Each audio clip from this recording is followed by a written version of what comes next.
What's going on, YouTube? Trucking Life here one more time, guys. Guys and gals and girls and guys. Yeah. Anyway, guys, today's video is going to be about what I think, this is my personal opinion, about what a lot of owner-operators don't take in consideration before they do it. You have to, these are things I'm going to name on this video. If you want to be an owner-operator, if you are an owner-operator, you got to start thinking about this stuff, because if you don't, it's going to come back and bite you in your butt if you're not careful. One thing I would say that I believe that owner-operators need to start thinking about is the fact that when you start that business, because it is a business, I know a lot of people don't even consider it that way because it seems like a madhouse at times. That's on you. Everything is on you. You got to think of it like this. If you work for a company, right? Let's say you work for this company, they got a 401k, they got benefits, they got all this stuff in place, right? So that's their place of business for the most part. Unless you're 1099, then that's a whole other story. But anyway, I digress. But let's say you work for them, they got all this stuff in place. So you just work, they take it out they take your taxes out, your Social Security out. That goes toward this fund where when you retire, when you get through working, you got money put up for that stuff, right? Well, when it's your stuff, the average owner-operator, I ain't gonna say all of them, the average owner-operator don't even think how much money they can make right now, at the moment. They're not thinking about like 10 years from now. Now I'm gonna break down some things in this video. Hopefully, this will get some clarity. So if you guys wanna do it, you won't do it ignorantly, you'll know what you're getting yourself into. So like if you're in your 20s, yeah, you become an owner-operator, yeah, one thing is you think you got time on your side. But I'm gonna say this, time go very fast if you're not careful. So in your 20s, you kind of got a little more time to play with if you're granted to live a longer life than to somebody who's in 40s has been an owner-operator. Now the urgency is different. When you're 20, if you're smart, at the age of 20, before 30, you would think ahead, like I'm telling you right now, thinking ahead. And you would try to place yourself in a situation where when you become 40 or 50, you already straight because you have to build your own future, literally. Now, if you're in your 40s, you gotta be more aggressive. And you gotta really be aggressive and you gotta be calculated. And you gotta consider, is this something you wanna do at this point in your life? Because you got to be more aggressive, you got to work harder, you got to really put forth a really certain effort to create the future because you are in your future. Because if the average person live only 70 years, half of that's 35. So if you're 40, you passed the half of your mark, half a lifetime mark. So now you realize the other half of your life, it goes quick. So you might be 60 something before you know it. That's when people usually retire, 67, 70. So you only got 20 some more years versus somebody who's in their 20s, they got at least what, 40 or 50 years? If they live that long, you know? So the sense of urgency is different. So here's the thing. If you're an owner-operator and you want to become an owner-operator and you feel like, okay, I want to build my life the way I want it to look in the future, you got to start thinking like that now. You can't just think about the next load. If you think about the next load, what's going to happen is you're going to have one load, thinking about the next load, thinking about the next load, thinking about the next load, and it never stops. Before you know it, 10 years pass, you're all thinking about the next load, not thinking about the future.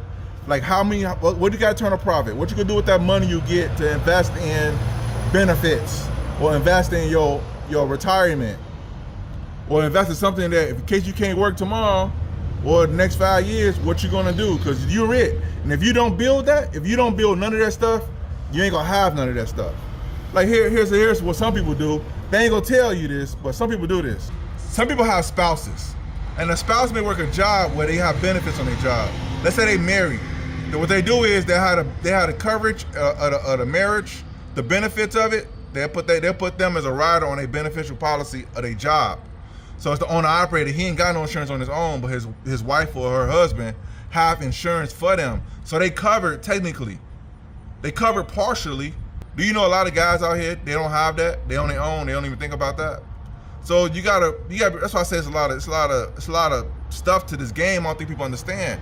When you go work a job, they set the stuff up automatically, the 401k and all that stuff. So you're really thinking about it. But when it's your stuff, you got to make sure you can be conscious of it, because if you don't, you go mess around, be hustling. 10, 15 years, look up, you ain't paid to no Social Security, you ain't paid to nothing. And you ain't got nothing. You ain't put up to no short-term disability, long-term disability, you ain't got nothing. So you have to think about that. When you get a truck, it's not about the truck, man. Even if you use that truck to get to your next move, you got to think about all of this stuff, because if you don't, time is going to pass. If you live in check to check with a truck, you are going out the world backwards, because eventually one mishap or one problem go wrong, you set back. And don't be in your late 40s or your 50s or your 60s trying to do that. you don't have a lot of time in front of you than you do as much as you got behind you. So if you don't do it right, you will have problems. I talked to so many guys, including owner operators, and a lot of them don't even think about this. They don't even consider what I'm saying until I say it. They're like, man, I never thought about that. Yeah, I know. A lot of people don't think about it. They think about, I'm finna get a truck, I'm finna run, I'm finna make 6 figures, and I'm finna live up, I'm finna ride high on the hog. The part that tripped me out was I saw this company, it's a small company. They was growing really fast. I mean, really, really fast, especially during the pandemic. It was growing. And what happened was they took all their money and they jagged it on expensive trips and exotic cars and stuff like that. When things were good, they didn't have one truck, they grew to multiple trucks. I think they got up to like 6 to 10 trucks, something like that. So when the money was good, and they wasn't even from trucking industry, they wasn't from trucking at all. They just saw the opportunity to get in it. But they are business owners, they are entrepreneurs, but they saw the opportunity to get into it, so they got into it, and then it went crashing down because they don't know they was in a trend. See, when the pandemic was on, you got a lot of pandemic truckers that got into this business because they figured, oh, it's more money. They get in it. They don't know that was just like a snafu in a marketplace. That was something that they wasn't expecting to happen, and when it happened, a lot of people got a lot of money off of that because it was essential workers, as I should say. But now things back to normal. We ain't so essential no more. They say, real quick, on a side note, they say it's a truck driver shortage. I don't think it is. I think it's a truck driver pay shortage. That's what I think. They shorting the pay on a lot of these drivers, man, and they trying to short it more and more and more. And here's the thing, here's for the record, guys. This is a little rant right here besides this video I'm shooting. If you think you're an asset to your company because you're a driver, you're wrong. If they got to cut costs and the bottom line, you in there, the top line, to make their bottom line better, you think they won't get rid of you? So this is a food for thought. So if you are with a company, guys, you got to think about your own future, even when you're driving for somebody else. They got all the benefits and all that stuff set up already. You got to think like that because they not thinking about what you got going on. They looking at numbers, and if your numbers is too much for their numbers, your number got to go.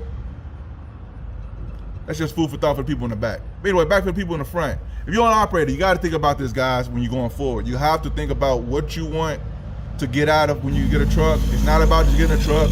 Sound like that Jake right there. See how on the Jake right now? It sound good, don't it? Nah, it's more than just riding Jakes. It's more than just looking clean right up and down the road. You got to think about your future, even if you're in your 20s. I say it like this real quick, guys. Free game for you guys. If you're in your 20s, throw stuff against the wall, rather try to invest in different things, see what works, what don't work, what don't like, throw it out. In your 30s, once you find things you kind of like throwing around in your 20s, whether it's trucking or not, start honing in on that. Once you hone in on that, become a professional by the time you're in your 40s. By the time you're in your 40s, you kind of write your own ticket if you do it right. Then when you're 50s, you're kind of coasting. And in your 60s, just coast on from there and beyond. And you can do the same thing with an owner operator. You can do the same thing if you're a truck driver. Now, would you have setbacks? Yeah. Would it always go like that? No. Because you know what? Some people don't find out this until they're in their 40s. But you can start from there. Some people don't find out about this stuff until they're in their 30s. You start from there. But anyway, that's it for this video, YouTube. It don't have to be super long. It's just, man, get your priorities in order, get your affairs in order. And if you get a truck, don't think of it just a truck. Think of it, you building a business, you building your life, and you building your future. So you have to create it that way from the beginning. It's hard to think like that when you're in the middle of trying to just make it from pillar to post because the owner-operator business could be dirty. But when you know how dirty it is, get you a bucket of soap and water, man. Wash up along the way so you can be clear where you're going. Because if you ain't, you could be in a lot of mud for many years, and you don't want that smoke. But anyway, all right, YouTube. Hope this video is helpful. Give you a little understanding of what's going on right here. I'll see you guys in the video. Peace.